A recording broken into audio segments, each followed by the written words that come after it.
Innal hamdalillah wassalatu wassalamu ala Rasulillah wa ala alihi wa ashabihi wa mawalah. Asyhadu an la ilaha illallah wahdahu la syarikalah wa asyhadu anna Muhammadan abduhu wa rasuluh.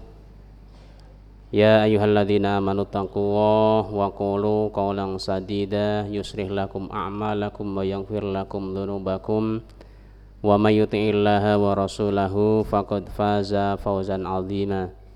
Hadirin jamaah rahimakumullah, bapak-bapak, ibu-ibu, sami sehat semuanya?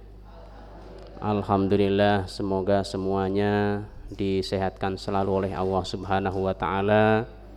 Barangkali ada anggota keluarganya yang hari ini lagi sakit, kurang sehat, semoga segera disehatkan oleh Allah. Dan mudah-mudahan pula segala urusan kita semuanya dimudahkan oleh Allah Subhanahu wa taala.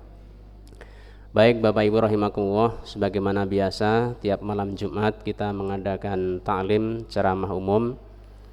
Sebelum dimulai ada pemberitahuan bahwa untuk Jumat depan, malam Jumat depan, untuk sementara libur dulu karena ada satu dan lain hal. Kalau mau ceramah ya boleh di rumah masing-masing latihan sendiri.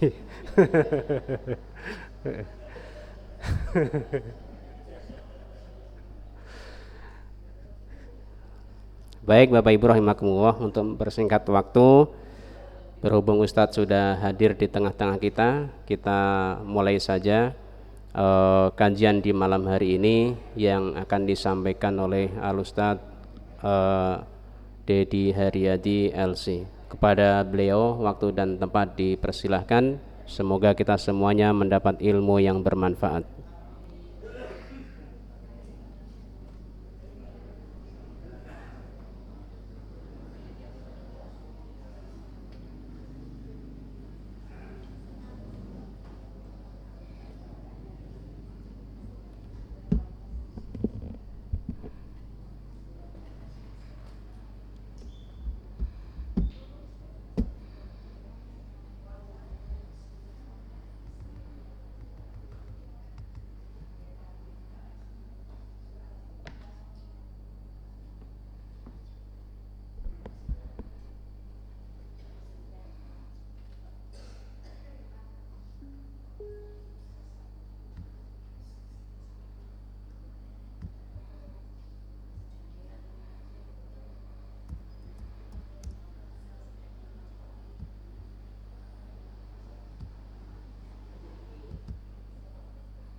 Bismillahirrahmanirrahim.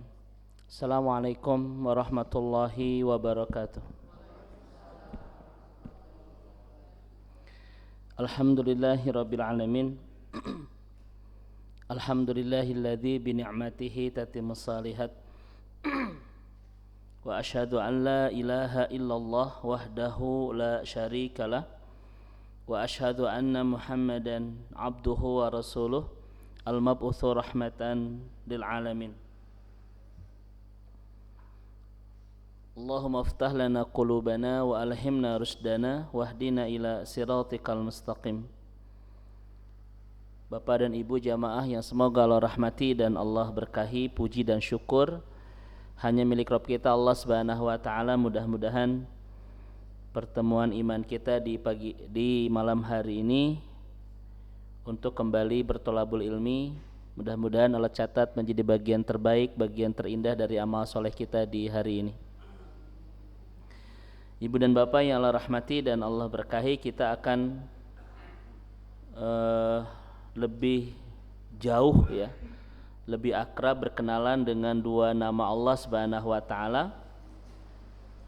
Yang dua nama ini itu cukup mewakili tentang siapa Allah Subhanahu wa taala, yaitu Dzul Jalali wal Ikram. Malam hari ini kita akan coba memahami konsep Dzul Jalali wal Ikram, Bapak Ibu sekalian. Karena sebagian ulama mengatakan nama Allah itu ada 99, sebagaimana Rasul sampaikan walillahi inna lillahi wa inna ilaihi raji'un. Nah jadi kadinya Ibu, inna lillahi tis'atan wa tis'in isman mi'ata ghaira wahidatin. Allah itu memiliki 99 nama, 100 kurang 1. Nah, Dzul Jalali wal Ikram itu adalah 2 nama Allah yang mewakili, cukup menjelaskan tentang siapa Allah, dan 99 nama Allah Subhanahu wa taala yang disebut dengan Asmaul Husna itu cukup diwakili dengan 2 nama ini, Bu, yaitu Dzul Jalali wal Ikram. Penjelasannya nanti kita bahas di pertengahan kajian. Bapak Ibu yang Allah rahmati dan Allah berkahi, secara bahasa Dzul Jalal itu artinya yang memiliki kekuasaan dan keperkasaan, Pak. Ikram itu yang memiliki kemuliaan. Kita sering menerjemahkannya yang memiliki kekuasaan dan kemuliaan, ya. Nama Allah Al-Dzul Jalali wal Ikram ini kita temukan cuma di surat Ar-Rahman yang disebut dengan urusul Quran, pengantinnya Al-Quran. Karena kata Nabi, likulli syai'in urusun wa urusul Quran Ar-Rahman. Segala sesuatu mempunyai pengantin, dan pengantinnya Al-Quran itu adalah surat Ar-Rahman. Kalau saya sebut pengantin, Bapak Ibu, di benak Bapak Ibu ada apa? Siapa pengantin itu? Nah, mempelai. Siapa mempelai itu, Pak? Yang disebut pengantin itu adalah berkumpul padanya segala keindahan, ya. Berkumpul padanya segala keindahan. Makanya pengantin itu pasti, Bapak Ibu sekalian, berkumpul padanya segala keindahan.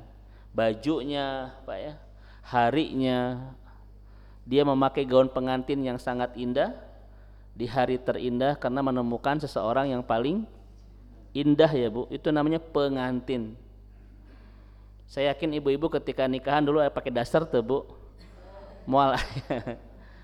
Itu namanya adalah urus, ya, pengantin.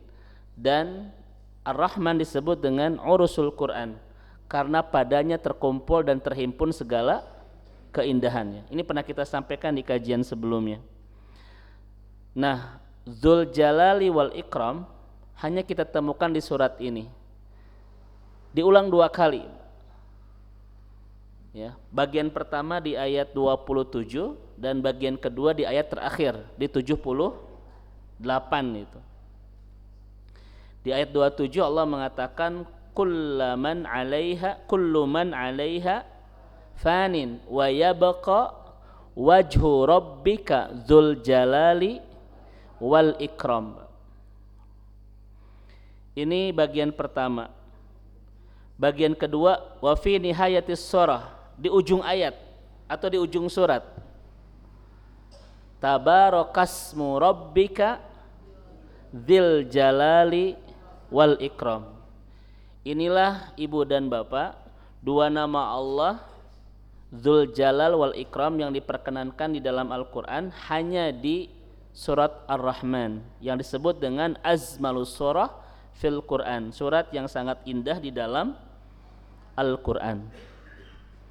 Kemudian nama Allah ini pun muncul di doa yang Bapak Ibu pasti baca selesai kita melaksanakan salat.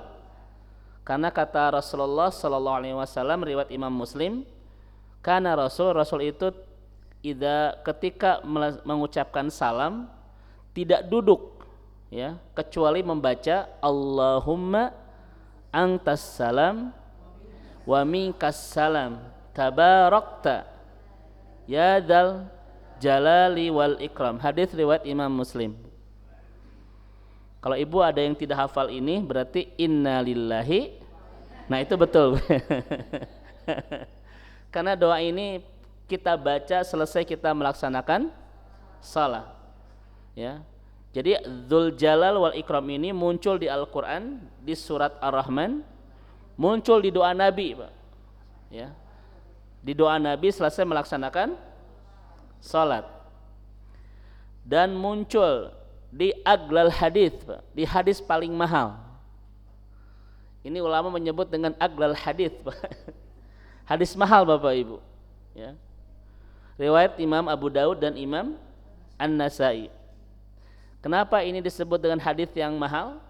Karena membongkar rahasia bagaimana supaya doa kita cepat terkabul.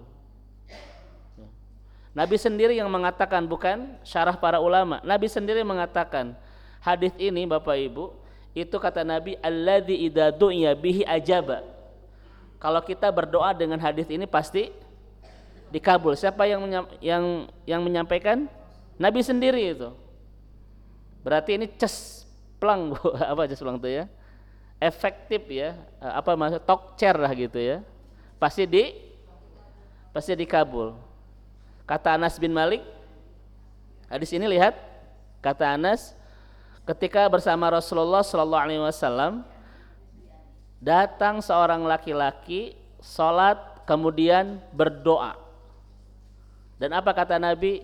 Si laki-laki ini ketika berdoa biismihil azim, menggunakan nama-nama Allah yang agung, alladzi idza du'iya bihi ajaba wa idza su'ila bihi a'ta, kata Nabi. Yang kalau berdoa pasti dikabul. Ini Bapak Ibu harus tertarik dengan hadis ini ya. Karena ini adalah hadis yang mengungkap rahasia besar agar doa kita cepat dikabul oleh Allah Subhanahu wa ta'ala. Dan ternyata di hadis ini Bapak Ibu, yang kata Nabi si laki-laki itu menggunakan nama-nama Allah yang agung yang bisa mengabulkan doa.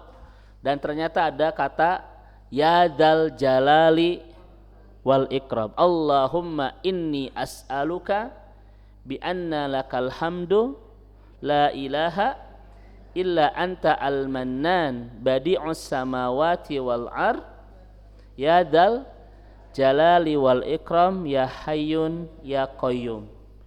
Itulah muqaddimah doa yang dipakai laki-laki ini ketika berdoa, yang kata Nabi pasti doanya itu dikabul. Coba diulang Bu, 1, 2, 3. Terus Bu, terus wa bismika.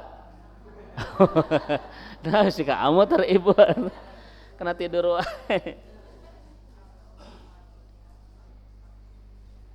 Ya Bapak Ibu sekalian ya. Baik, mari kita jelaskan sedikit Ibu dan Bapak sekalian. Kenapa kalau kita menggunakan kalimat ya dzal jalali wal ikram, doa-doa kita akan dikabul oleh Allah. Mari kita sedikit bahas Bapak Ibu. Apa arti ya dzal jalal? Yang memiliki kekuasaan, kekuatan. Apa arti ikram? Yang memiliki kemuliaan. Kenapa dua kalimat ini bisa mengabulkan doa? Sampai-sampai Rasul mengatakan ini, al-lidzu biyadal jalali wal ikram. Hadis Nasai dan Imam Ahmad. Hendaklah kalian memperbanyak doa dengan menggunakan yadal jalali wal ikram, karena dua nama ini cepat mengabulkan doa itu. Pertama Bapak Ibu sekalian, yadal jalal, Allah yang memiliki kekuasaan tuh. Allah pencipta langit dan bumi. Pertanyaannya, kalau Allah yang menciptakan langit dan bumi, kira-kira mampu nggak mengabulkan doa-doa kita? Jangankan doa bapak dan ibu, langit bumi saja diciptakan Allah itu. Ada nggak di antara bapak ibu yang permintaannya melebihi langit dan bumi? Ayah mual Bu? Mual ayah. Paling bapak ibu kalau berdoa minta naon? 1, sehat. 2, paling begitu ya Bu ya, rezeki deui Bu ya, sehat deui, paling begitu ya Pak. Maka Bapak Ibu sekalian, Allah yang menciptakan langit dan bumi itu sangat mudah untuk mengabulkan doa-doa kita. Jangankan memenuhi kebutuhan bapak dan ibu, langit dan bumi saja diciptakan oleh Allah itu.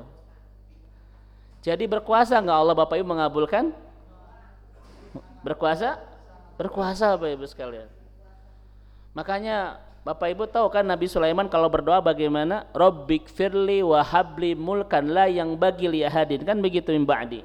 Kata Nabi Sulaiman, ya Allah berikan aku kerajaan yang gede yang tidak pernah Engkau berikan kepada yang lain setelah aku. Lebay nggak bu doanya?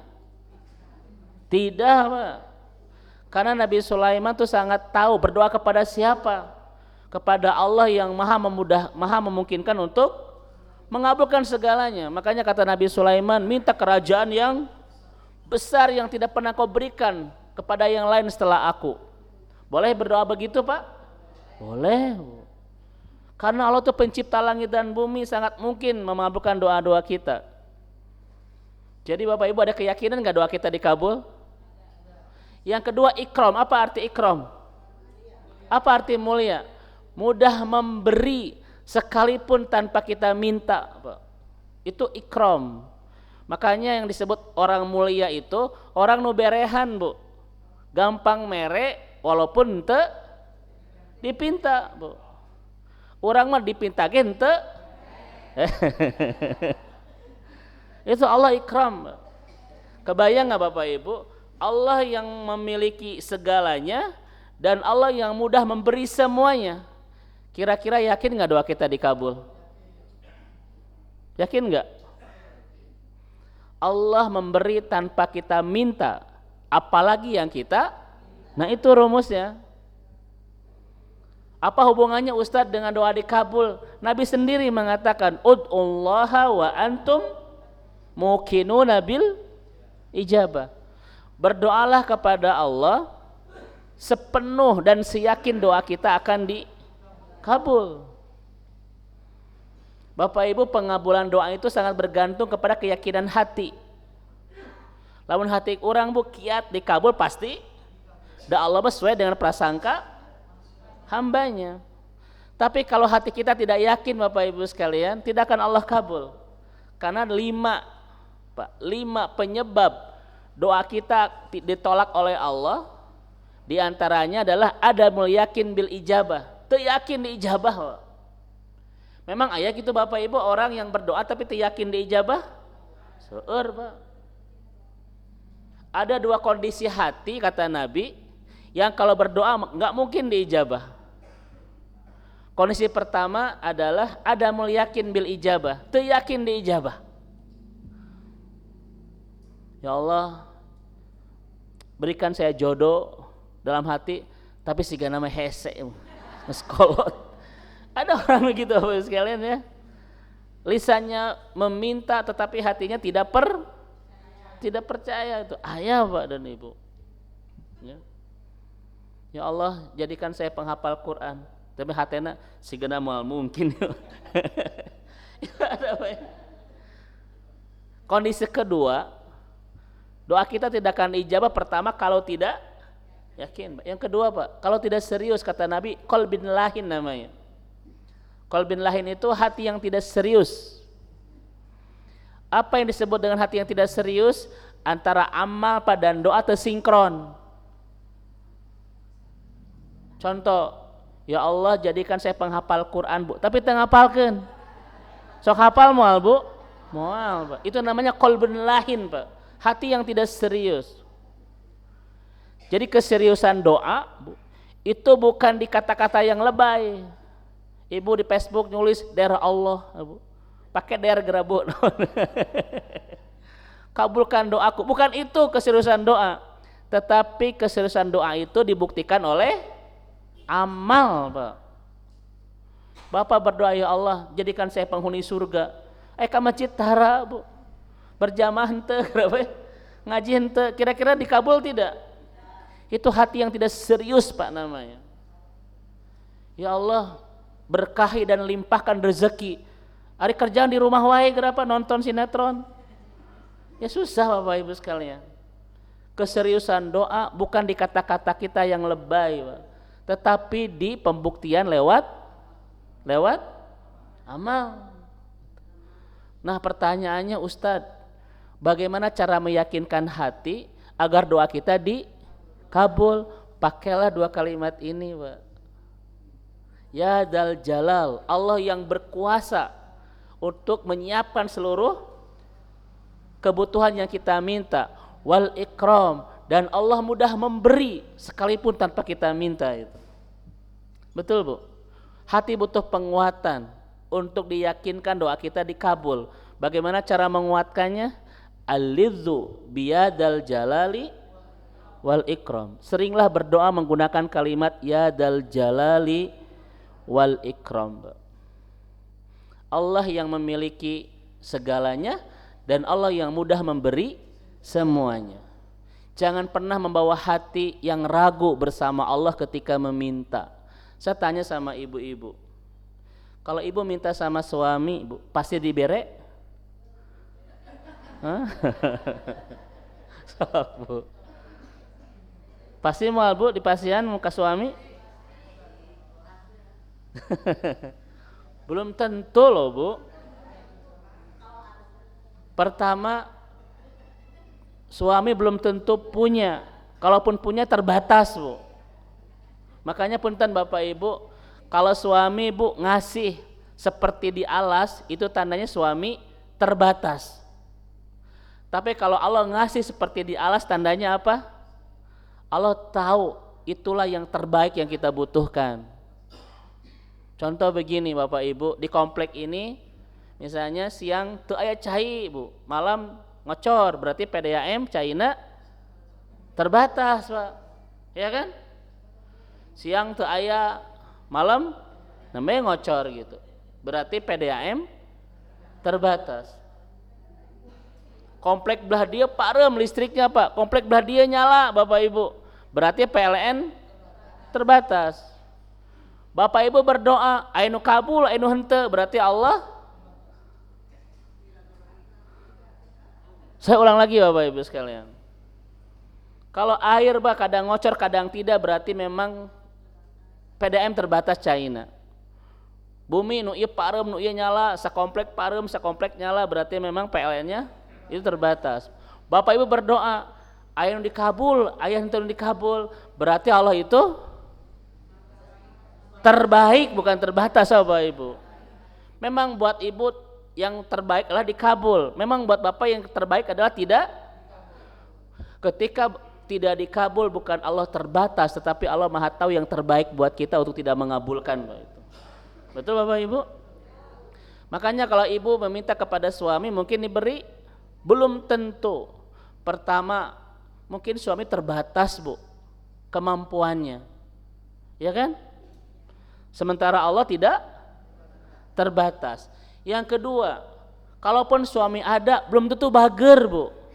Mungkin pedit itu, tidak ikram. Ya. Saya bapak sekalian Pak, ada istri-istri yang curhat, Ustadz, suami saya terus berbulan-bulan tengah ngasih nafkah, padahal gaduh Ustadz. Itu ada Bapak Ibu sekalian.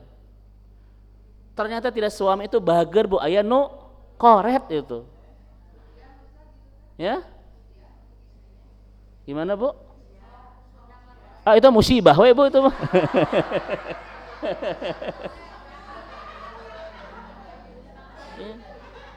Sampai berbulan-bulan, bertahun-tahun Bapak Ibu sekalian. Padahal Ibu dan Bapak, konsep suami itu kan di dalam Al-Quran, rizquhunna wa kiswahatuhunna bil ma'ruf. Memberikan kebutuhan istri itu dengan cara bil ma'ruf. Apa bil ma'ruf? Melebihi kebutuhan, Bu.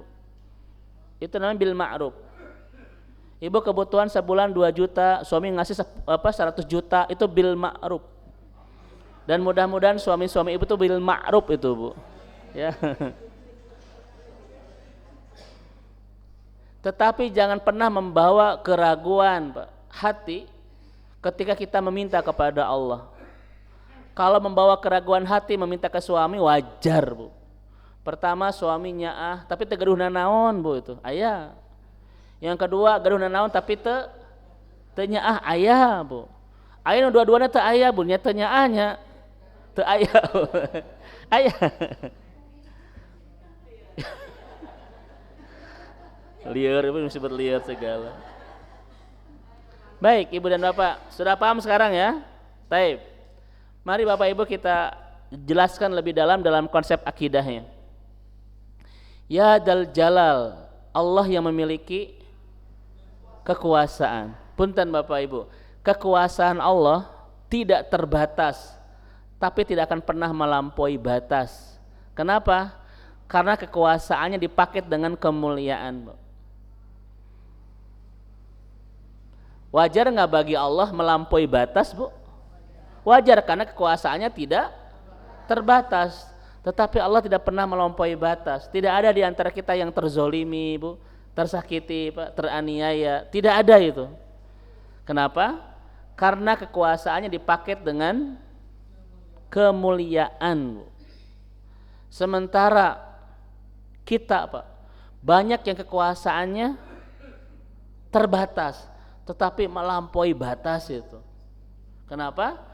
Karena kekuasaan selain Allah belum tentu dipaket dengan kemuliaan. Ayah apa berkuasa cuma berkuasa sebagai berkuasa di rumah sendiri, Pak, tapi kadang melampaui batas, terzolimi pasangannya itu. Betul kan? Di kita punya kekuasaan sangat terbatas, hanya berapa periode gitu, Pak, tapi melampaui batas itu. Makanya kenapa dibutuhkan pembatasan kekuasaan agar tidak melampaui batas. Karena fakta sejarah, Pak, orang-orang yang diberikan kekuasaan tanpa terbatas suka melampaui batas. Makanya di era demokrasi ini dibatasi, Pak. Walaupun dibatasi anggar we melampaui batas. Siapa, Bu? Fir'aun itu, Pak. Ya kan? Coba Fir'aun itu Bapak Ibu sampai melampaui batas, dia bilang apa? Anna rabbukumul. Itu pelampauan batas itu, Pak. Gara-gara naon? Punya kekuasaan yang tidak dibatasi. Makanya kalau ada di antara kita, Pak, punya kekuasaan yang tidak dibatasi, mungkin akan bilang seperti Fir'aun itu. Ya kan, Pak? Cuma Fir'aun itu lucu, Bu. Sebelum dilelapkan bilang anna rabbukumul a'la. Setelah dilelapkan amantu bi rabbi Musa wa Harun. Saat aja dilelapkan menyarios, Pak. Saya Tuhan yang paling tinggi. Setelah dilelapkan bilang naon? Aku percaya kepada Tuhan Musa itu ya. Dasar Kang Fir'aun ya, Bu. Ini Ibu dan Bapak yang dirahmati Allah Subhanahu wa taala. Coba, Bu, angkat tangan, siapa yang pernah terzolimi oleh Allah, sok ngacung. Ayah tuh, Bu? Ayah nu terzolimi oleh pasangan, sok ngacung. Ada. Ya. Beda ya, Pak ya. Allah kekuasaannya tidak terbatas, tetapi sangat tidak akan pernah melampaui batas. Sementara kita sangat kecil, terbatas, tapi banyak yang terzolimi, banyak yang terani, ya, banyak yang terhinakan itu ya. Kenapa? Kekuasaan kita tidak dipaket dengan, maka siapa yang memegang kekuasaan tanpa memiliki kemuliaan, Pak, pasti menzolimi itu, pasti menzolimi. Maka Bapak dan Ibu, pilihlah penguasa-penguasa yang memiliki integritas, kemuliaan, Pak.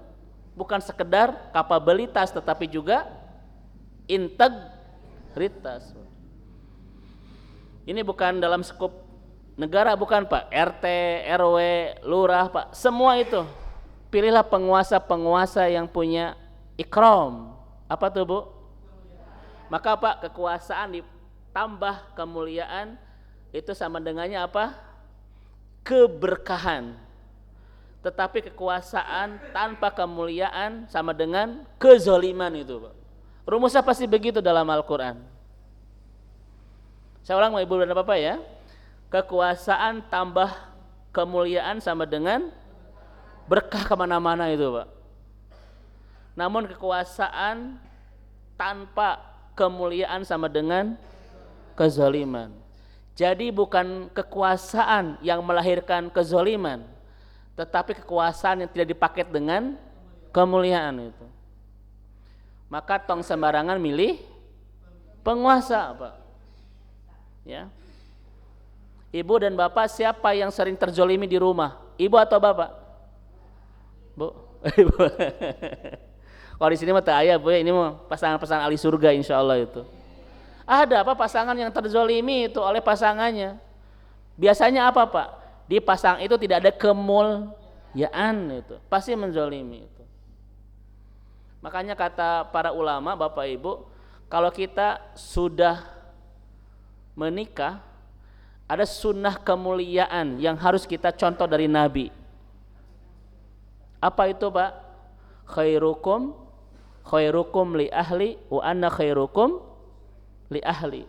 Jadilah pasangan yang terbaik kepada pasangannya, kata Rasul, karena aku adalah suami yang terbaik bagi istriku itu. Itu namanya, Pak, jalan sunnah Nabi dalam pernikahan itu. Makanya kata Anas bin Malik, kalau Nabi masuk rumah, Bu, tidak langsung ngetuk pintu dan mengucapkan salam. Kata Anas, Nabi itu ambil dulu air, kemudian wudhu dan bersih-bersih, kemudian bersiwak. Kenapa? Karena pasangan paling berhak mendapatkan penampilan terbaik dari kita itu. Itu kata Anas bin Malik. Bahkan para sahabat Rasul, Pak, kalau sudah berperang, itu pulang langsung ke rumah tidak, Bu? Nabi menyuruh mereka untuk mencari mata air. Untuk naon? Mandi, Pak, agar pasangannya mendapatkan penampilan terbaik, Pak, walaupun pulang dari peperangan. Hari suami ibu, Bu, dari kantor langsung wudhu dulu atau langsung ke rumah geblak pintu? Hari ibu berpenampilan terbaik itu, Bu, keluar rumah ke dalam rumah. Jang saha.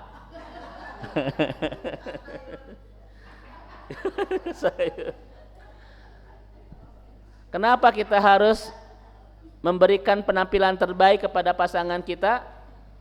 Kata Yusuf Qaradawi, karena pasangan itu saksi pertama tentang siapa kita di hadapan Allah kelak di akhirat. Yang memantaskan kita ke surga atau itu pasangan. Dan kita mah sarwana tuh, Bu. Bapak pulang, Bu, wah lomokot ke kesang. Ibu di rumah pakai, udah sarwana tuh, Bu. Udah nggak usah dibahas, Bah. Ya.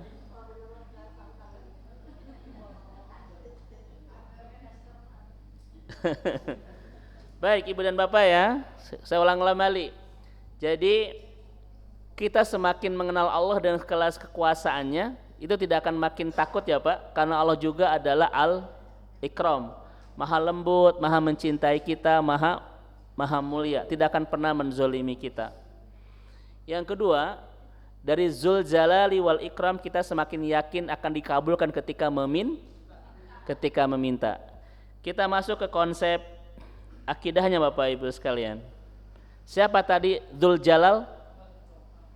Siapa Dzul Jalal itu? Allah yang memiliki kekuasaan. Al-Ikram, Allah yang memiliki kemuliaan, Pak. Punten Bapak Ibu sekalian. Dua nama ini itu cukup menjelaskan siapa Allah. Al-Jalal, Pak, itu ta'sir al-khauf fil qalbi, memberikan efek takut di hati. Tsunami, Pak, banjir, gempa bumi, itu kekuasaan Allah nggak, Bu? Itu Al-Jalal, Pak. Ya, itu Al-Jalal.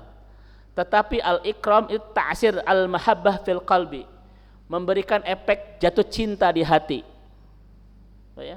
Allah yang memberikan rezeki, Allah yang merawat kita, Allah yang mencintai kita. Itu adalah semuanya masuk Al-Ikram. Paham Bapak Ibu sekalian? Saya sebut. Kalau saya sebut Bapak Ibu, ayah dan ibu. Kalau disebut ayah, Bapak Ibu itu memahaminya Al-Jalal, Al-Ikram. Kenapa Al-Jalal? Kekuasaan. Kalau saya sebut ibu, kenapa? Kelembutan, Bu. Betul kan? Cinta, kasih itu. Kalau Bapak Ibu, sebelum kita masuk ya, ini saya kasih contoh-contoh dulu. Kalau saya sebut dengan surga, Al-Jalal, Al-Ikram. Memberikan efek jatuh cinta di hati. Kalau saya sebut dengan neraka, kenapa? Memberikan ketakutan di hati itu. Sekarang sudah paham? Kita masuk ke materinya Bapak Ibu sekalian. Perhatikan. Al-Jalal itu kekuasaan Allah yang memberikan getar di hati, Pak. Siksaannya, azabnya, betul kan? Sangat keras sekali. Itu Al-Jalal, kekuasaan Allah. Al-Ikram, kelembutan, cinta kasih Bapak Ibu sekalian, ya. Kemudian juga kehalusan itu adalah Al-Ikram. Bagaimana cara kita menerapkan konsep ini dalam kehidupan sehari-hari? Contoh Bapak Ibu tentang dosa. 1. Jangan pernah mudah berbuat dosa karena Allah Al-Jalal. Sangat berkuasa untuk memberikan azab yang sangat pedih sekali. Tapi juga ketika kita berdosa, jangan pernah putus asa dari rahmat Allah, karena Allah Al-Ikram, Maha mencintai kita, Maha lembut, Maha mudah memaafkan dosa-dosa kita. Berimbang tidak? Berimbang Bapak Ibu? Saya ulang kembali. Jangan pernah mudah berbuat dosa karena Allah Al-Jalal, sangat berkuasa untuk memberikan azab, sangat berkuasa untuk memberikan musibah akibat dosa-dosa kita, betul? Sangat mudah memberikan banyak masalah, bahkan nanti siksaan di akhirat, karena Allah Al-Jalal, berkuasa itu. Namun ketika Bapak Ibu sudah berdosa, jangan pernah putus asa dari ampunannya, karena Allah Al-Ikram, Mbak. Maha mencintai kita, Maha lembut dan Maha mudah memaafkan dosa-dosa kita. Contoh, kalau Allah cuma Al-Ikram, Mbak, cuma yang Maha lembut, Maha mencintai kita, Maha memaafkan dosa-dosa kita, kira-kira orang mudah nggak berbuat dosa? Hah? Kenapa mudah? Kalau Allah cuma Al-Ikram loh Bapak Ibu. Ada Allah mah Maha pemaaf, Maha pengertian. Da Allah mah Maha memahami kondisi cenah Bu. Pasti orang mudah berbuat dosa loh. Betul? Karena Allah Maha pemaaf. Makanya wajar apa kata Sufyan Ats-Tsauri? Datang kepada Allah dengan membawa ribuan dosa kepada Allah lebih ringan daripada datang kepada Allah dengan membawa satu dosa kepada sesama, Pak. Saya ulang Bapak Ibu. Ini yang bilangnya adalah ulama besar zaman tabi'in, Sufyan Ats-Tsauri. Datang kepada Allah dengan membawa ribuan dosa kepadanya itu lebih ringan daripada datang kepada Allah dengan membawa satu dosa kita kepada sesama. Waktu itu gujrut, Pak.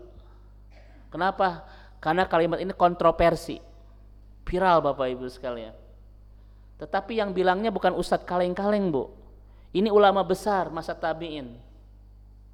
Datang, Pak, itu para ulama-ulama yang lain minta konfirmasi, tabayun. Benar enggak Anda mengatakan demikian? Kenapa Anda mengatakan demikian bahwa ribuan dosa kepada Allah lebih ringan daripada satu dosa kepada sesama? Apa kata Sufyan Ats-Tsauri? Kata beliau, sebanyak apapun dosa kita kepada Allah, Allah mudah memaafkannya. Namun satu dosa kita kepada sesama, belum tentu dia mau memaafkannya itu. Laras tak, Pak? Yang kedua kata Sufyan Ats-Tsauri, sebanyak apapun dosa kita kepada Allah, Allah Maha menutup aib-aib kita. Namun satu dosa kita kepada sesama, belum tentu dia mau menutup aib kita. Dia beja-beja Bapak Ibu sekalian. Laras tak? Kalau Allah tidak ada Al-Jalal cuma Al-Ikram, Bapak Ibu pasti banyak dosa itu. Kenapa? Karena Allah Maha Ikram, Maha pemaaf, karena Maha mencintai kita. Betul? Yang kedua, kalau Allah cuma Al-Jalal, Pak, kira-kira ketika Bapak Ibu berdosa putus asa tidak? Allah terus, udah ini langsung diazab ya mah. Ya. Ini kayaknya dosa saya tidak akan diampuni sama Allah. Karena terlalu banyak dosa saya, Bu. Ada nggak sampai saat ini orang yang nggak yakin dosanya itu dimaafkan sama Allah? Ada, Pak. Ustadz Sigenam saya mah tadi hampura kok Allah dosa saya terlalu besar tuh, Pak. Tos kelas kakap, Pak. Iya kan? Maka orang yang seperti itu kata ulama dia telah menyempurnakan dosa dengan dosa. Karena berdosa itu sebuah dosa, dan berburuk sangka kepada Allah dengan tidak dimaafkan dosa itu adalah dosa Bapak Ibu sekalian rahmati Allah itu. Makanya diimbang Bapak Ibu, al-jalal, kita tidak akan pernah mudah berbuat dosa karena Allah sangat keras siksaannya. Al-ikram, ketika kita berdosa kita tidak akan mudah putus asa untuk mendapatkan ampunan karena Allah begitu maha mudah memaafkan dosa-dosa kita, Pak. Jadi indah nggak Bapak Ibu konsepnya? Masya Allah itu ya. Ini yang pertama, bagaimana cara menerapkan ya dal jalali wal ikram. Satu sisi kita tidak akan pernah mudah berbuat dosa karena Allah sangat keras siksaannya, Pak. Kalau Bapak Ibu diancam oleh anak kecil, saya akan pukul Anda, oleh anak letik, Pak, kira-kira Bapak Ibu berefek mual? Ledak letik Bapak Ibu. Ini mah Allah, Pak, yang punya kekuasaan mengatakan aku akan azab engkau di neraka gara-gara dosa Anda itu. Sok ngeri nggak Bu? Ngeri nggak? Kalau diancam oleh anak kecil boro-boro ngeri, seri we panu aya. Tetapi ini yang ancam siapa? Allah, Pak. Ya. Makanya Bapak dan Ibu, Allah itu al-ikram, Pak, maha memaafkan dosa kita. Kenapa? Karena Allah tahu tidak ada di antara kita yang akan kuat disiksa api neraka loh. Makanya Bapak Ibu lihat di surah An-Nisa ayat 27-28 itu. Cek Bapak dan Ibu. Apa yang Allah inginkan dari kita? Cuma satu, memaafkan dosa kita. Betul? Saya tanya, apa yang Bapak Ibu inginkan dari Allah? Banyak Bu, saya tahu itu. Kan selama ini yang kita pikirkan apa? Apa yang kita inginkan dari Allah? Banyak. Ini kelihatan wajah-wajah banyak keinginan. Tapi apa yang Allah inginkan dari kita? Cuma satu nih, Pak. Allahu yuridu ayyatuba alaikum. Allah cuma ingin memaafkan dosa kita. Kan selama ini Bapak Ibu kita terlalu fokus berpikir apa yang kita inginkan dari Allah, sampai lupa berpikir apa yang Allah inginkan dari kita. Makanya kata para ulama Ahlul Madinah, siapapun yang sudah masuk usia 40 tahun harus sudah mulai berubah, Pak, pikirannya. Dari apa yang kita inginkan dari Allah kepada apa yang Allah inginkan dari kita itu. Setelah kita masuki usia 40 tahun. Kenapa? Karena usia 40 tahun itu usia yang sudah batas akhir, Pak. Sisanya sudah sedikit, kesempatannya sudah sebentar. Dan ternyata kata Al-Quran, apa yang Allah inginkan dari kita? Allahu yuridu ayyatuba alaikum. Allah cuma ingin memaafkan dosa kita. Itu Bapak dan Ibu. Kenapa Allah ingin memaafkan dosa kita? Dijawab oleh ayat berikutnya, yuridullah ayyuhaffifa ankum. Karena Allah ingin meringankan kita kelak di akhirat. Kenapa Allah ingin menginginkan kita ringan di akhirat? Karena Allah sangat tahu tidak ada di antara kita yang kuat disiksa api neraka itu. Allah tahu, Pak, kita mah kadang hare-hare Ustaz penasaran ingin coba heula. Ingin coba disiksa api neraka gara Pak. Masih gak nyot rokok begitu. Apa kata Nabi, Pak? Orang yang disiksa kelak di neraka itu dia akan merintih terus kata Nabi. Dan rintihannya tidak akan pernah berhenti. Kalau orang merintih tanda apa, Bu? Sakit yang sangat keras. Tetapi sesakit-sakitnya kita, Pak, di dunia rintihannya pasti ada berhentinya. Tuang heula kayak ngerintih deui, Bu ya. Nonton heula drama Korea kayak ngerintih deui gitu. Nanti di akhirat, Pak, tidak akan pernah berhenti rintihan itu. Dan kata Nabi, Bapak Ibu akan sampai kering air mata ini, dan ketika kering diganti air mata darah. Yang kalau perahu, Pak, dilayarkan di air mata darah kita akan berlayar itu. Saking apanya? Itu misalnya. Makanya Allah sangat tahu tidak ada di antara kita yang akan sanggup itu. Makanya cuma satu Allah tuh ingin, Pak, yuridullah ayyatuba alaikum wa yuridullah ayyuhaffifa ankum. Allah ingin memaafkan dosa kita karena ingin meringankan kita kelak di akhirat. Karena Allah sangat tahu tidak ada di antara kita yang akan kuat disiksa api neraka. Allah tahu, Pak. Kita malah ingin tahu. Ya, Pak ya. Ustaz penasaran gitu ya.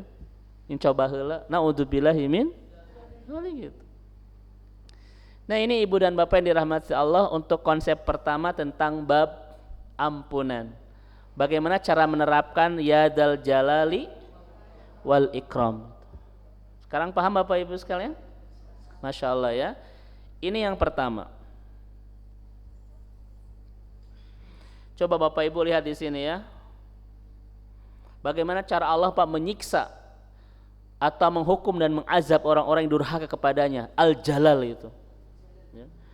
Nihayatu kusosil batil. Intahat kisatun Namruz bil ba'udah. Selesai kisah Namruz dengan nyamuk Pak. Itu kekuasaan Allah loh Bu. Wa Fir'aun bil ma. Dan kisah Fir'aun dengan air, selesai itu. Wa Qarun bil khasab, dan Qarun dengan tanah itu ditenggelamkan. Wa Abraha bil hijara, dan Abraha dengan batu Pak. Ya. Kemudian wa Hizab bir riyah, dan di perang Ahzab dengan angin yang memorak-porandakan itu pasukan Ahzab. Wa Atatuk bin Namal, dan Atatuk dengan apa namal? Semut Pak. Dan Bapak Ibu, sejak zaman Nabi Adam sampai nanti hari kiamat, kisah kejatuhan orang itu satu penyebabnya apa? Maksiat sama Allah itu. Dosa Pak. Saya ulang Bapak Ibu ya. Sejak zaman Nabi Adam sampai nanti hari kiamat, penyebab kejatuhan kita cuma satu apa? Dosa Pak. Maka jangan pernah mudah berbuat dosa karena Allah Al-Jalal. Sangat keras siksaannya. Betul? Tapi ketika kita berdosa jangan putus asa karena Allah Al-Ikram Pak, Maha memaafkan dosa-dosa kita. Keinginan Allah cuma satu, memaafkan dosa. Saking inginnya turun Pak setiap sepertiga malam itu. Betul Pak? Apa kata Nabi? Allah turun setiap malam di sisa sepertiga malam menemui kita untuk apa? In istaghfaruhu ghafaralahum, untuk memaafkan dosa kita. Ketika ia akan memaafkan turun untuk memaafkan dosa kita, sedang apakah yang kita butuh dimaafkan ini? Saya ulang Bu, ketika Allah turun, ketika ia akan memaafkan turun menemui kita untuk memaafkan, sedang apakah kita yang butuh dimaafkan? Di sepertiga malam? Sare wae Bu. Makanya Bapak Ibu saya sampaikan, orang yang sungguh-sungguh ingin dimaafkan Allah itu tidak akan pernah melewati Pak sepertiga malam. Karena itu waktu Allah turun untuk memaafkan dosa kita. Ada kita mah Bapak Ibu di Facebook, "Der Allah maafkan aku, der Allah maafkan aku." Hari sepertiga malam teu aya wae sare wae geura. Itu bukan sungguh-sungguh ingin dimaafkan, pura-pura ingin dimaafkan itu mah. Bapak Ibu ya, berdoa itu di sepertiga, bukan di Facebook. Itu ya. Berkikiuan di Facebook tuh Bapak Ibu dipoto gitu ya. Kangen naon. Sekarang Bapak Ibu bab rezeki Pak. Baik. Untuk menerapkan konsep ya dzal jalali wal ikram.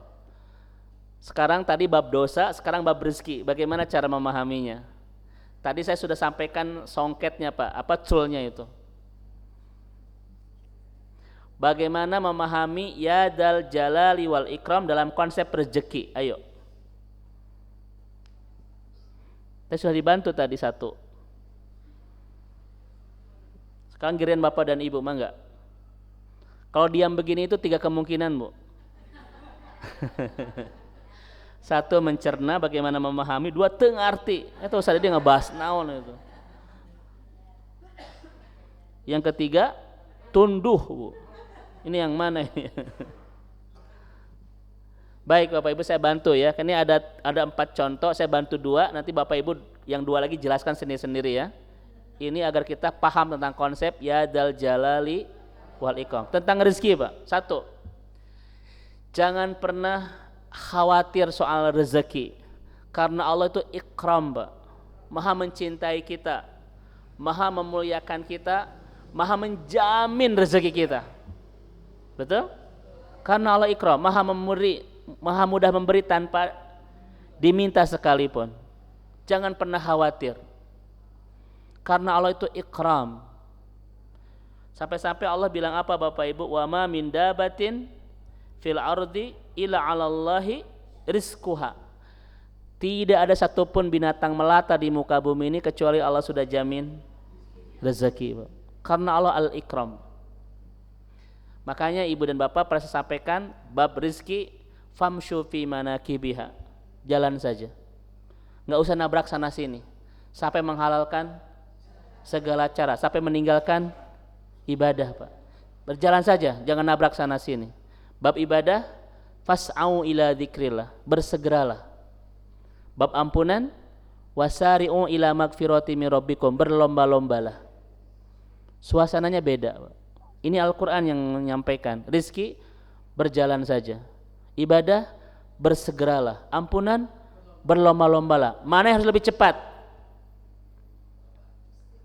Mana harus lebih cepat di antara tiga ini? Rizki, famshu, jalan saja. Ibadah, fas'au, bersegeralah. Ampunan, wasari'u ila magfirati min rabbikum, berlombalah. Mana yang harus lebih cepat? Kenapa ampunan, Bu? Ya kenapa? Berlomba dengan siapa? Memang ini perlombaan gitu 17 Agustus? Karena Bapak Ibu sedang berlomba dengan jatah usia yang tidak tahu kapan habisnya. Banyak Pak orang-orang yang dijemput kematian sebelum mendapatkan ampunan itu, dan itu seburuk-buruk manusia. Kenapa? Karena manusia akhir zaman itu satu, jatah usianya pendek. Kata Nabi, baina sittin wa sab'in, antara 60 sampai 70 saja. Dan jarang yang melampaui angka itu kata Nabi. Ini jatah usia yang sangat pendek Pak dibandingkan manusia-manusia sebelumnya itu. Siapa jatah usia yang sangat pendek? Umat Nabi Muhammad, itu pendek. Umat-umat sebelumnya itu bisa ratusan tahun Bapak Ibu, panjang. Kita mah pendek. Dan jarang yang melampaui angka 70 tahun. Di sini Anda sudah sampai 70 Bapak Ibu? Sisanya berapa hari lagi? Mana Pak itu? Yang kedua, yamutuna bagtatan. Ciri manusia akhir zaman itu meninggalnya tiba-tiba, Pak. Kenapa disebut tiba-tiba? Zaman ini kematian itu Pak terjadi di saat kita sama sekali tidak memikirkan sebuah kematian. Saya Bu punya tetangga soleh Bu, aktivis masjid. Jam 7 pagi itu nyiram bunga Bu. Setelah kita sarapan bersama-sama habis subuh itu nyiram bunga. Setelah nyiram Bapak Ibu jatuh, pingsan, bawa ke rumah sakit, meninggal itu. Tidak menduga apa kematian sekarang itu. Jam 7 apa Bu? Nyebor. Setelah itu jatuh, pingsan, meninggal Bu. Hikmahnya apa Pak? Jangan nyiram jam, bukan Bapak Ibu, jangan jam 7. Hati-hati dengan kematian ini. Mendadak. Ya. Cepat Bapak Ibu kita minta maaf sebelum datang, karena kita tidak tahu siapa yang pertama menjemput kita, ampunan atau kematian. Ya kan Bu ya? Lihat suasananya Pak. Rizki tadi apa? Berjalan saja. Famshu fi manakibiha. Kenapa berjalan Bapak Ibu? Agar kita tidak nabrak sana sini. Menghalalkan segala cara Bapak Ibu, Masya Allah ya. Sampai-sampai orang itu Pak saking nabrak sana sini tidak peduli mana halal mana haram, bahkan banyak yang ibadahnya berantakan. Apa kata Sulaiman Az-Zarumi? Yang menyebabkan ibadah kita berantakan itu soal apa? Rezeki Bapak Ibu. Kejar sana sini, kita besarkan ikhtiar untuk mendapatkan rezeki, tetapi menyempitkan pertemuan dengan sang pemberi rezeki itu. Betul? Kita ini aneh. Memperbesar ikhtiar untuk mendapatkan rezeki, tetapi mempersempit pertemuan dengan sang pemberi rezeki. Ibadah sampai berantakan Pak gara-gara ngejar rezeki. Padahal siapa yang ngasih rezeki? Allah Ibu. Betul Ibu dan Bapak?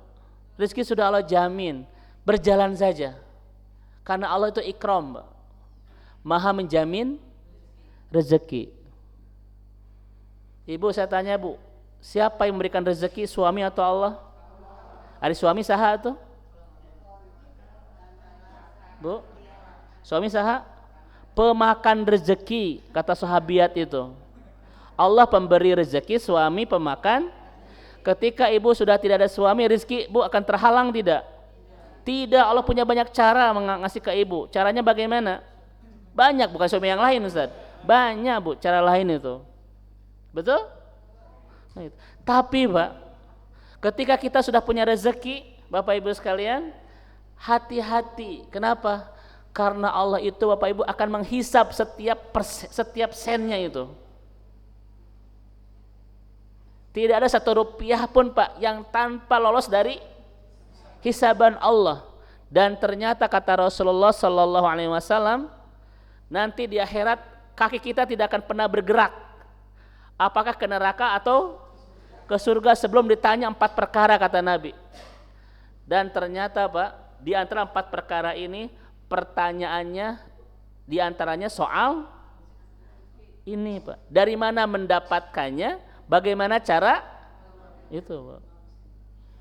Jadi Allah kasih Bapak Ibu karena Allah ikram.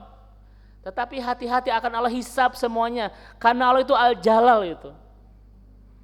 Ada nggak Bapak Ibu orang yang banyak ke neraka gara-gara tidak bisa mengelola harta dengan baik? Banyak Pak. Apa kata Nabi? Tidak akan pernah ke surga seseorang yang dagingnya tumbuh dari harta yang tidak halal itu. Itu kata Nabi Bapak Ibu sekalian. Ya. Makanya hati-hati Bapak Ibu. Bahkan Pak, tidak hanya ke surga, diterima enggak ibadah orang yang rezekinya tidak halal? Diterima enggak Bu? So, kita bahas Bapak Ibu. Apakah Allah menerima enggak ibadah dari rezeki yang tidak halal? Apa dalilnya? Nyante we ente diterima. Dalilnya naon atuh sekalian? 3 dalilnya Pak. 1, Nabi mengatakan innallaha thayyib la yuqbalu illa thayyiban. Allah itu baik dan tidak pernah menerima suatu yang tidak baik. Ibadah dari rezeki yang tidak halal tidak akan pernah Allah terima. Yang kedua, hadis Nabi. Ada seorang laki-laki yatilus safar, sedang di perjalanan yang sangat jauh, Pak. Kemudian wa yarfa'u yadahu ila sama, dan mengangkat tangannya ke langit untuk berdoa.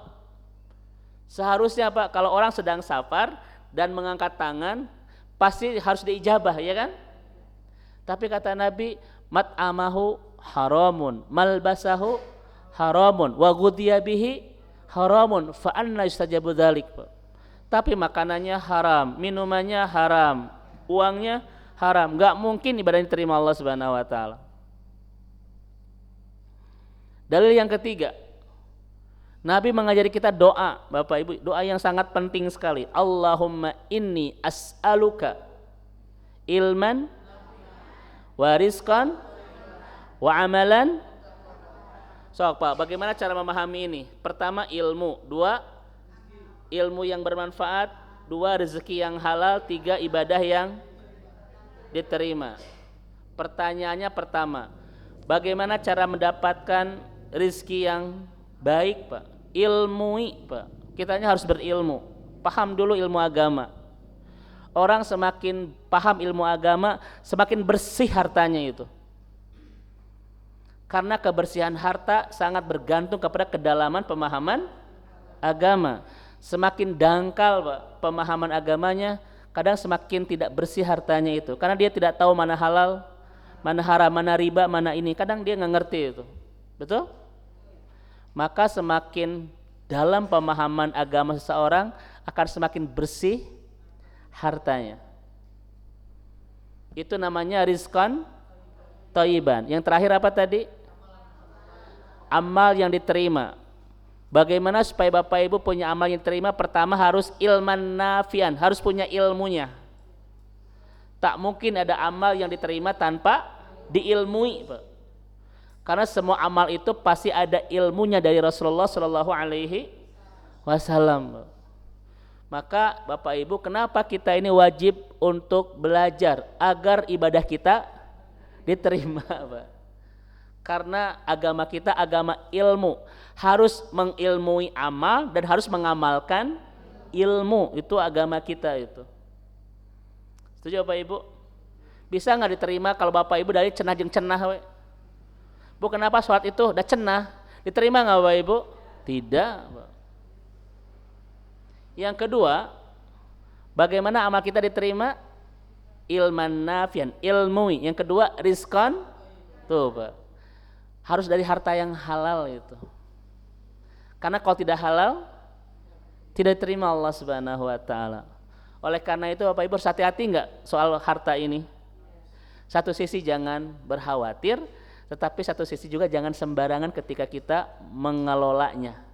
Karena setiap sen yang kita keluarkan itu pasti ada hisabannya. Setuju Bapak Ibu sekalian? Baik.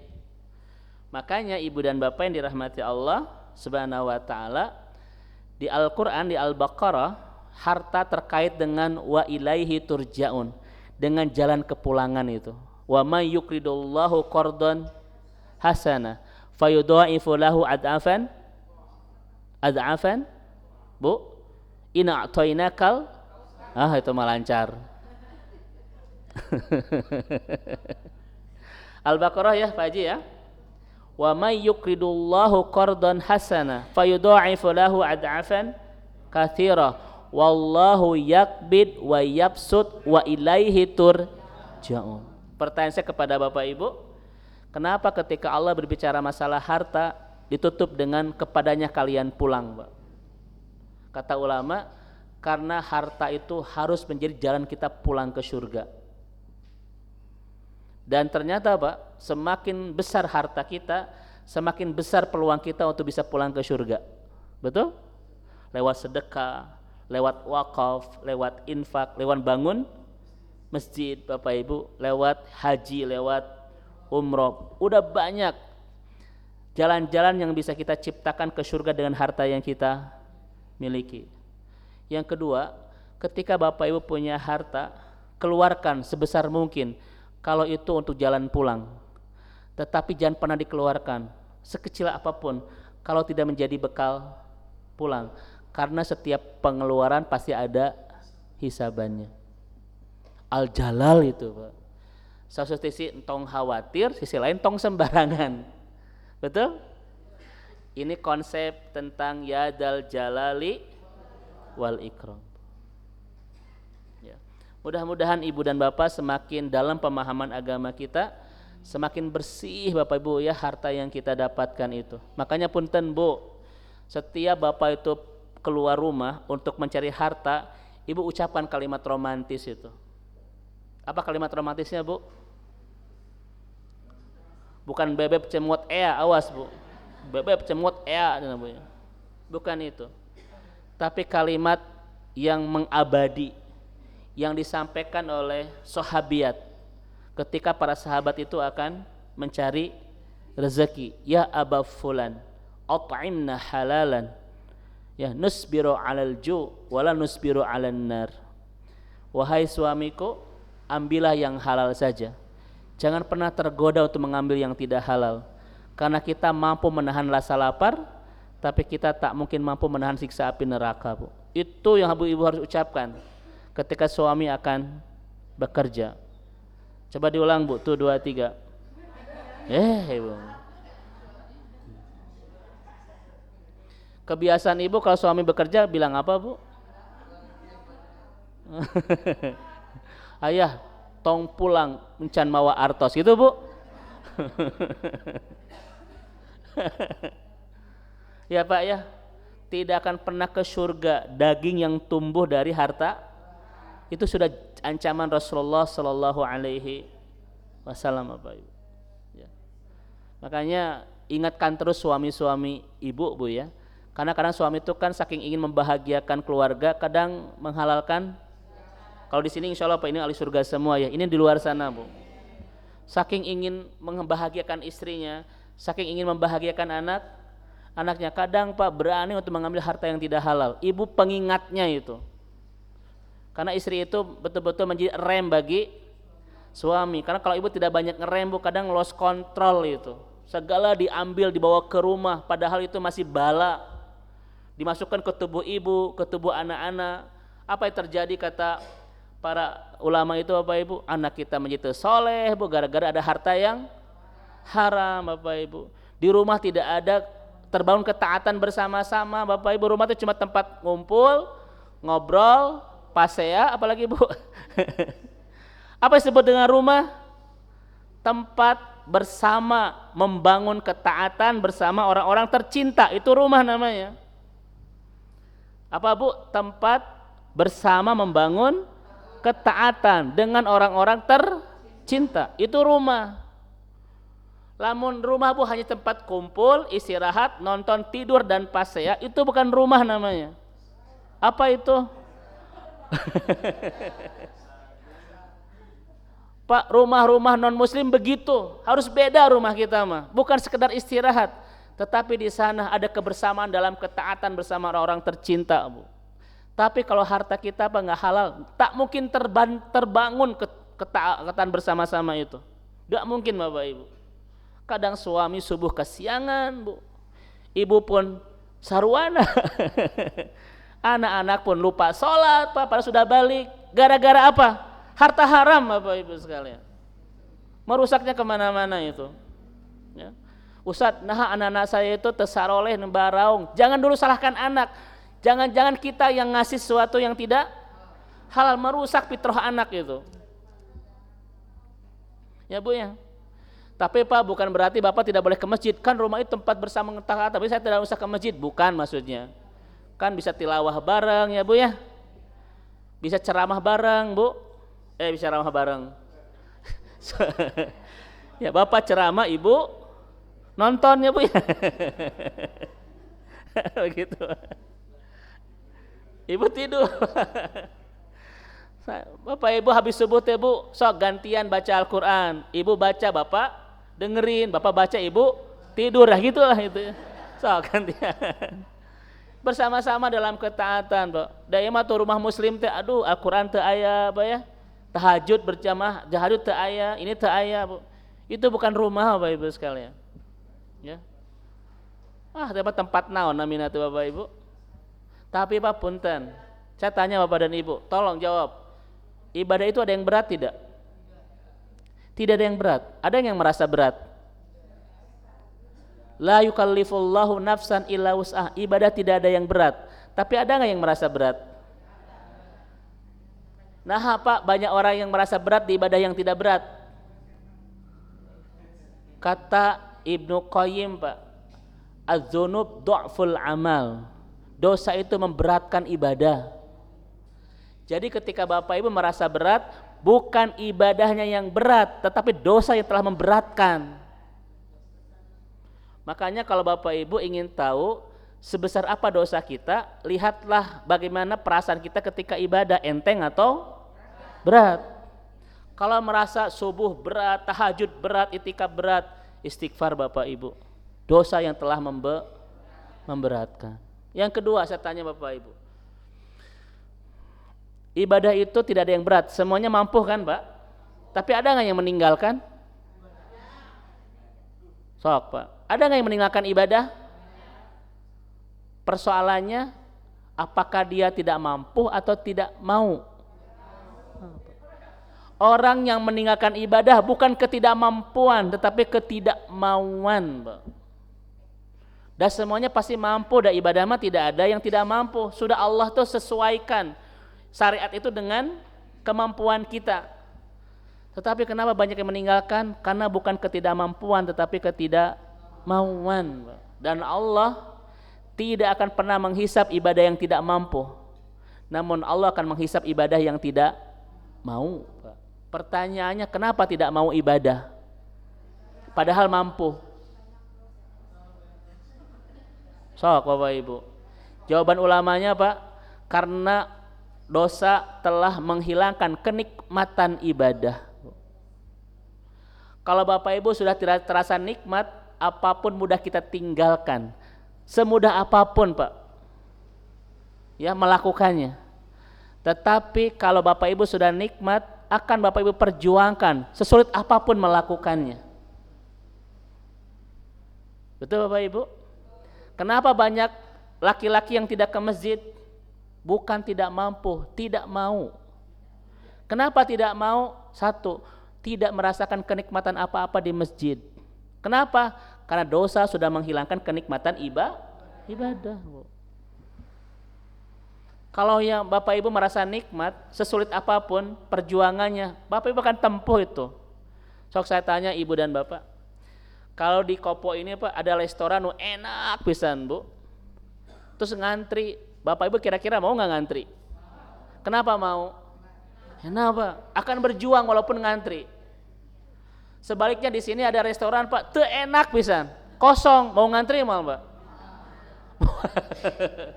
Nah, ya ada enak. Kenikmatan itu Bapak Ibu jangan dianggap remeh loh. Dialah yang akan membuat kita meninggalkan atau melakukan, tergantung kenikmatan. Kenapa Bapak Ibu ngaji sok malam-malam udah tunuh atuh Bu? Karena ada kenikmatannya apa Bu? Bapak Ibu salah paham. Maka Bapak Ibu kata ulama, al-dzunuba ijalatu ta'ah. Kemaksiatan itu menghilangkan kenikmatan ibadah. Makanya kalau tahajud Pak, hambar, ngaji pun asa haroream. Salat berjamaah pun asa rada, Bapak Ibu yakinlah kita terlalu banyak dosa. Ada nggak tadi di rumah pun yang bilang gini, ngaji entong, ayo tuh Pak, sok. Lamun teu ngaji di absen, mun ngaji haroream, ayo tuh Bu. Itu pala urti ya. Padahal kan sudah saya sampaikan Bapak Ibu ya, kenapa kita salat berjamaah Pak? Sudah sampaikan itu. Nah itu Bapak Ibu, kenapa Rasulullah itu mewajibkan kita salat berjamaah? Bukan karena pahalanya, bukan karena silaturahminya saja, tetapi Rasul ingin kita saling menyelamatkan kelak di akhirat Pak. Karena kata Nabi, tidak ada seorang muslim, tidak ada yang paling bersemangat kelak di akhirat kecuali seorang mukmin yang mencari saudaranya karena tidak menemukan di surga. Wa yaquluna rabbana, dan datang kepada Allah, ya Allah mana saudara kami? Kami tidak menemukan dia di surga, padahal ketika di dunia kanu yusalluna ma'ana. Padahal ketika di dunia kami sholat. Tuh Pak, Rasul menyuruh kita sholat berjamaah karena Rasul sangat mencintai kita, ingin saling menyelamatkan kelak di akhirat. Karena Rasul tidak mau umatnya itu ke neraka. Itu mah betul-betul menyedihkan Rasulullah Shallallahu Alaihi Wasallam. Punten, Bapak Ibu tanya, ada di antara Bapak Ibu yang sudah merasa yakin akan ke surga, angkat tangan. Oh Ustadz Abi Mas kita mah ahli surga, nah terus tahajud siang malam gitu Bu. Ayo tuh sok. Tidak ada apa di antara kita yang merasa yakin akan ke surga, betul? Oleh karena itu jangan pernah tinggalkan sholat berjamaah. Kalaupun kita tidak layak ke surga, saudara-saudara kita nanti akan mencari kita untuk menyelamatkan karena kita punya saksi bersama sholat berjamaah. Bahkan demi Allah Bapak Ibu, kalau Bapak Ibu biasa sholat berjamaah, jangankan di akhirat saling mencari Pak, di dunia saja akan saling mencari. Kalau kita sholat biasa berjamaah, terus kehilangan 1-2 orang akan ditanya tuh Pak, mana si Bapak itu? Kan biasanya di juru kan bari nyarande. Mana si Bapak itu? Kan Bu ya, saling mencari, ada kerinduan itu. Itu hebatnya kebersamaan di dalam beribadah itu. Tapi kalau kita sudah banyak dosa, ke masjid pun untuk berjamaah Pak berat dan tidak ada rasa nikmatnya. Betul? Masya Allah itu ya. Oleh karena itu Ibu dan Bapak yang dirahmati Allah Subhanahu wa taala, perjuangan kita dalam hijrah ini tidak hanya memperbaiki ibadah tetapi memperbaiki masalah rezeki, karena sangat terkait dengan ibadah kita itu. Ya. Makanya kita selalu minta kepada Allah tuh rizqan halalan thayyiban, rezeki halal yang baik, karena ini memberkahi semuanya. Ketika ada yang tidak halal Pak, itu merusak semuanya, keharmonisan keluarga, kesolehan anak-anak, Bapak Ibu sekalian, ketenangan hati, bahkan masa depan kebahagiaan kita kelak di akhirat hancur semuanya gara-gara kita tidak teliti dan tidak rapih mencari harta yang tidak halal itu. Betul Bapak Ibu sekalian? Masya Allah ya. Sekarang yang terakhir Pak, 3 saja jangan 4 ya karena waktu. Tolong ini dijawab Bapak Ibu ya, ini mah Silakan bagian Bapak dan Ibu. Bagaimana cara menerapkan konsep ya dzal jalali wal ikram di kalimat ini? Allah itu memberi segalanya dengan dahsyat, juga bisa mengambil segalanya dengan dahsyat. Allah itu ya'ti bisyiddah wa ya'khud bisyiddah. Bisa memberi segalanya dengan dahsyat, tapi juga bisa mengambil semuanya dengan dahsyat. Bagaimana cara menjelaskannya dalam konsep ya dzal jalali wal ikram? Silakan. Sok diantos saya sampai jam sabaraha? Ayo Bu. Mangga Bapak Ibu sekalian. Tadi terus dikasih 2 ya. Masa ku abdi deui? Tuh. Bade atosan mah pengajiannya ayo Bu. Mau berhenti kalau itu belum dijawab. Ya. Bagaimana cara menerapkan konsep ya dzal jalali wal ikram di kalimat ini? Allah itu memberi segalanya dengan dahsyat, juga bisa mengambil segalanya dengan dahsyat itu. Apalagi Ustaz? Sok, kajiannya zal dan ikram ya. Silakan.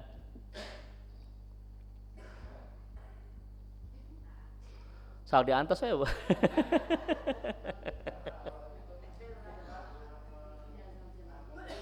Ya?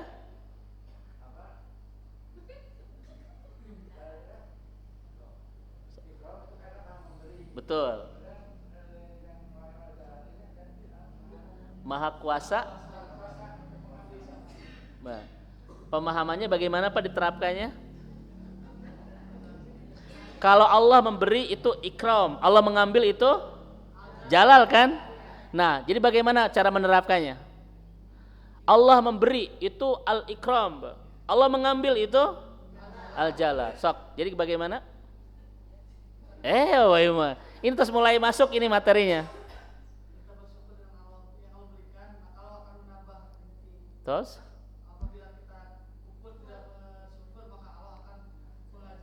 Boleh, bisa. Itu tadi masalah rezeki begitu ya Ustaz ya. Saya sempurnakan Ustaz, barakallahu fiik. Alhamdulillah jawabannya sudah agak masuk ya. Kita sempurnakan Bapak Ibu. 1. Jangan pernah memustahilkan apapun Pak dengan Allah. Karena Allah itu bisa memberi segalanya Bapak Ibu sekalian. Betul kan? Tapi ketika Bapak Ibu punya segalanya, jangan sombong Bapak Ibu sekalian. Ya, jangan tafakhur. Kenapa? Karena Allah bisa ambil segalanya. Saya tanya Bapak Ibu, Fir'aun dijatuhkan itu ketika apa? Ketika memiliki segalanya namun sombong Pak. Sampai-sampai mengatakan anna rabbukumul dah. Kan kita suka begitu ya Bapak Ibu ya. Ketika tidak punya pesimis Pak. Ketika punya sombong minta ampun gitu. Pak kenapa sukses? Atuh dah saya mah tahajud siang malam. Ulet kalau Bapak Ibu ya bentuk kesombongan itu. Maka 1, jangan mudah memustahilkan apapun bersama Allah. Karena Allah itu ya'ti bisyiddah, bisa memberi segalanya dalam hidup kita. Namun ketika hidup kita berlimpah, Bapak Ibu jangan takabur, jangan i'jab, jangan menyombongkan diri, karena Allah pun bisa mengambil segalanya itu. Satu sisi jangan underestimate, satu sisi jangan apa bahasanya Pak yang bahasa benarnya itu? Under dan over lah begitu. Apa maksudnya Bu? Wallahu a'lam bishawab. Ya begitu. Satu sisi jangan rendah hati, satu sisi jangan tinggi hati kan. Jangan pernah memustahilkan apapun, segala mal mungkin, segala mustahil. Jangan Bapak Ibu. Karena Allah itu ya'ti bisyiddah. Namun ketika kita punya segalanya, jangan pernah sombong, karena semuanya adalah pemberian dari Allah, dan Allah mudah menjatuhkan orang yang meninggi Pak. Kalau kita mudah meninggi, Allah mudah menjatuhkan, Allah mudah merendahkan. Maka teruslah merendah agar Allah mudah meninggikan itu. Saya ulang Bapak Ibu, kenapa ulama mengatakan al-ardu aqrabut thoriq ilas sama? Bumi itu cara terdekat menuju langit. Maksudnya kalau Bapak Ibu mudah membumi, Allah akan mudah melangitkan. Artinya kalau kita merendah, Allah mudah meninggikan. Namun kalau kita meninggi, Allah mudah merendahkan Pak. Jangankan Allah Pak, hati itu tidak suka kepada orang yang meninggi. Pasti akan kita rendahkan. Sebab pertama sombong. Direndahkan kan? Coba kalau kita merendah, orang meninggikan tidak? Maka kalau Bapak Ibu ingin tinggi, merendah, bukan meninggi. Karena kalau kita meninggi pasti orang akan merendahkan. Ketika kita punya, jangan tafakhur, jangan sombong, jangan lebah, jangan pamer. Karena Allah mudah mengambil semuanya dengan dahsyat itu. Setuju? Maka cara terbaik ketika kita punya adalah kita bersyukur Pak, dengan syukur yang tidak bertepi itu, ya. Agar apa? La in syakartum la azidannakum. Ini baru perbahasan pertama Bapak dan Ibu. Nanti kita pertemuan berikutnya bahas tentang ya dal jalali wal ikram di jilid 2 ya. Karena ini belum selesai, baru satu bahasan, ini pun baru mukadimah saja. Kita belum masuk ke inti-inti dari kajian akidah kita di konsep ya dal jalali wal ikram. Sekian dulu Ibu dan Bapak, mangga kalau ada yang belum paham ataupun yang ditanyakan saya persilahkan.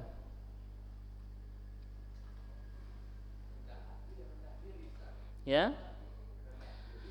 Tawadu itu kata ulama Pak, wasatun bainal kibri wad di'ah. Jadi tawadu itu adalah pertengahan antara kibar dan di'ah. Apa itu kibar Pak? Kibar itu artinya meninggi. Apa itu di'ah?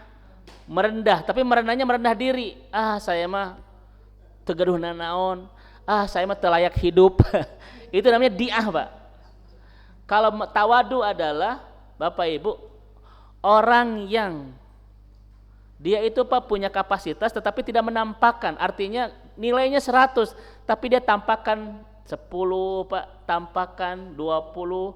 Dalam bahasa kita rendah hati, tidak memperlihatkan bahwa dia punya keutamaan. Itu namanya tawadhu'. Bukan rendah diri Pak. Abi mah Ustadz telayak hidup, itu bukan tawadu, itu mah di'ah namanya. Ustadz abi mah siga nama tegaduh nanaon, tesan nanaon arisin Ustadz. Itu bukan tawadu, itu mah di'ah Pak, menghinakan diri. Beda pokoknya Pak Haji antara tawadu dan di'ah itu. Makanya tawadu itu adalah wasatun bainal kibr wad di'ah, antara orang yang meninggi dan orang yang menghinakan diri. Maka dia di tengah-tengah, namanya tawadu. Dia punya keutamaan tetapi tidak memperlihatkan keutamaan itu. Orang kayak begini Pak, itu cepat ditinggikan. Ya, semakin merendah, semakin kita cepat ditinggikan. Namun kalau kita meninggi, orang akan cepat merendahkan. Karena tidak ada hati yang suka dengan ketinggian. Pasti setiap hati akan merendahkan orang yang tinggi. Karena setiap hati itu mudah meninggikan orang-orang yang rendah. Semakin kita merendah hati, orang akan semakin memuliakan kita. Seperti itu Pak Haji ya. Wallahu a'lam bishawab. Silakan Pak Haji.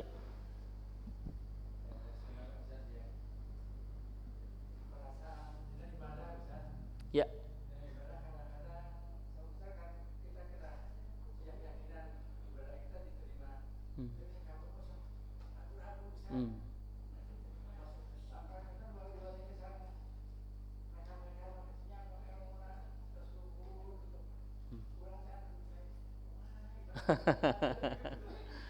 Masya Allah Bapak Haji, ini sebetulnya Pak Haji ya, perasaan yang dirasakan itu perasaan yang dicontohkan oleh Nabi Adam alaihissalam. Rabbana dzalamna, ketika Bapak Ibu bercara ibadah harus tuhmatu Pak bin nukson, harus merasa kita kurang, jangan pernah merasa kita lebih Pak. Kalau bab ibadah ya, tuhmatu bin nukson itu. Kalau Bapak Ibu dalam ketaatan, tuduhlah kita merasa kurang. Jangan merasa lebih Pak. Saya mah masih kurang khusyuk, saya mah masih kurang sempurna. Harus begitu. Jangan justru sebaliknya. Alhamdulillah saya mah sudah pasti diterima Allah Bu. Justru itu tidak bagus Pak Haji. Ya, perasaan bahwa kita sudah sempurna dalam ibadah. Makanya perasaan yang baik itu adalah Rabbana dzalamna anfusana. Bukan ana khairu minhu Pak. Jadi alhamdulillah saya mah sudah sholat sudah benar, tahajud sudah siang malam, itu nggak boleh Pak.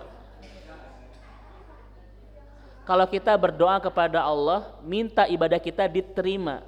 Tetapi jangan menuduh ibadah kita pasti, saya mah pasti udah diterima. Jangan Pak Haji. Justru kita harus menuduh itu buruk sangka ke diri sendiri dan tuduhlah ibadah kita belum sempurna.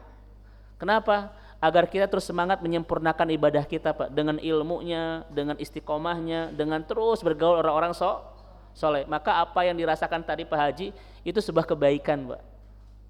Aduh Ustadz, saya mah belum apa ilmunya, belum ini, ibadah juga begini. Itu jadi semangat untuk terus menambah. Kalau Pak Haji sudah merasa cukup dengan ilmu, dengan ibadah, kira-kira mau ngaji lagi nggak Pak? Orang nanti akan tidak butuh ilmu itu, betul kan? Saya udah cukup lah, cukup buat saya mengatakan ke surga. Maka Pak Haji ya, apa kata Dr. Muhammad Al-Arifi itu, setiap mukmin yang ingin terus memperbaiki dirinya, maka dia senantiasa berdoa, Rabbana dzolamna anfusana wa illam taghfir lana wa tarhamna lanakunanna minal khasirin. Bahwa kita ini masih banyak dosa, Bu. Bahwa ibadah kita belum sempurna, ilmu kita masih sedikit, Pak ya. Amal soleh kita belum. Harus begitu, Pak Haji. Ya. Agar apa? Terus memotivasi kita untuk terus ya memperbaiki diri, mencari ilmu, mengistiqomahkan ibadah terus ya. Tetapi kalimat tadi Pak Haji, jangan sampai masuk ke diah tadi. Saya pasti mau diterima dah ala kadarnya sakieu-kieu. Jangan Bapak Ibu ya. Itu nanti masuknya ke diah tadi itu ya. Seperti itu. Itu mungkin Pak Haji ya. Mudah-mudahan Pak Haji senantiasa diberikan kesehatan oleh Allah Subhanahu wa taala, keistiqomahan, keberkahan ya insyaallah. Mangga Bapak Ibu yang lain. Silakan.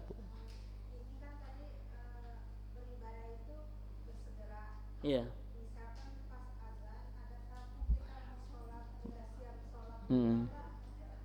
Ajak tamunya sholat bareng Bu. Iya.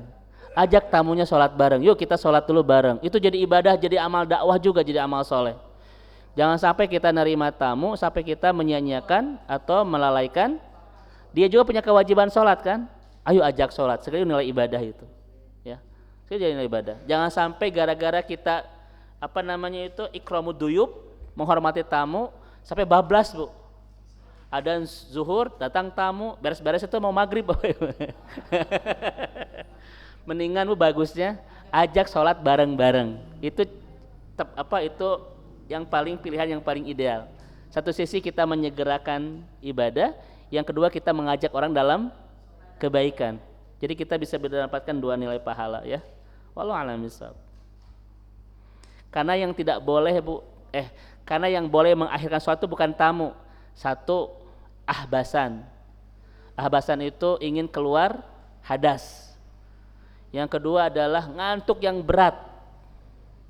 Yang ketiga rasa lapar, Bu, sampai nanti akan mengganggu sholat.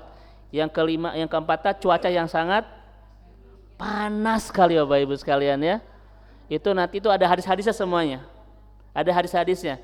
Kita boleh mengakhirkan sholat kita ketika kita mendapatkan hal-hal tadi itu. Ketika ibu mau ahbasan, ingin keluar ahdas, itu jangan dipaksakan. Gitu Bapak sesuai kesangan Bu ya. Nggak usah, keluar aja dulu. Setelah itu baru sholat. Ya. Kemudian ibu lapar, makanan sudah tersedia, makan dulu aja. Kemudian sholat. Itu hadis Rasulullah SAW. Ya. Dan seterusnya. Kalau tamu tidak masuk bagian itu, makanya kalau benar-benar tamu, ajak aja kita sholat berjamaah ya. Allah a'lam bishawab. Cukup Bu ya? Baik Pak, cukup? Baik. Ini dulu Bapak Ibu baru setengah jalan ya. Insyaallah nanti kita rampungkan di pertemuan berikutnya tentang Ya Dzal Jalali wal Ikram jilid 2 ya, agar sempurna pemahamannya terkait dengan konsep ini. Mudah-mudahan Ibu dan Bapak senantiasa Allah berikan kesehatan, berikan kebaikan, keberkahan, keistiqomahan dalam ketaatan, dan mudah-mudahan terus kita bisa bersama membangun kebaikan di dunia agar kita punya harapan bersama membangun kebahagiaan kelak di surga insyaallah. Kita tutup dengan doa, Rabbana la tuzigh qulubana ba'da idh hadaitana wa hab lana min ladunka rahmah innaka antal wahhab. Rabbana atina fid dunya hasanah wa fil akhirati hasanah wa qina adzabannar. Subhana rabbika rabbil izzati amma yasifun, wassalamun alal mursalin, walhamdulillahi rabbil alamin. Mohon maaf. Assalamualaikum warahmatullahi wabarakatuh.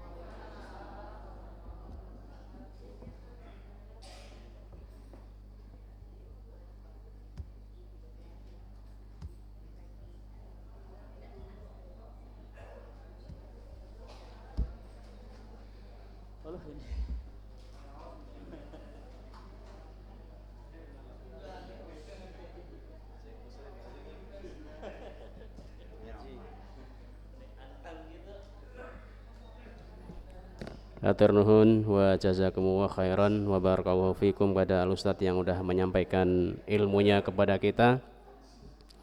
Semoga kita mendapatkan ilmu yang bermanfaat.